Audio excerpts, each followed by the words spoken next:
ஒரு நல்ல தலைவன், ஒரு ஜெனரல் என்ன பண்ணுவார்னா, 10 பேர் சாக போகிறாங்க, இது தியாக போர் அப்படின்னு தெரிஞ்சுன்னா அதை எப்படி 2 பேர் மட்டுமே சாகிற மாதிரி ஒரு போராக மாற்ற முடியும்? வெற்றியாகவும் மாற்றணும். ஆனால் 10 பேர் சாகக்கூடாது, 8 பேரையாவது நான் காப்பாற்றி ஆகணும் என்று நினைக்கும் அந்த தலைமை தான் போர் தந்திரத்தை விட சிறந்து விளங்கும். உலக சரித்திரம் இதற்கு சான்று. மேஜர் முகுந்த் அவர்களின் தந்தை வரதராஜன், தாயார் கீதா, மனைவி இந்து ரெபக்கா வர்கீஸ், மகள் அஸ்ரேயா, இவங்கெல்லாம் இங்கே வர முடியல.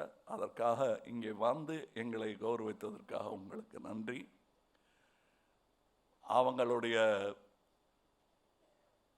மறந்து போன கவலையை மீண்டும் நினைவுறுத்துவது அல்ல எங்களுடைய வேலை.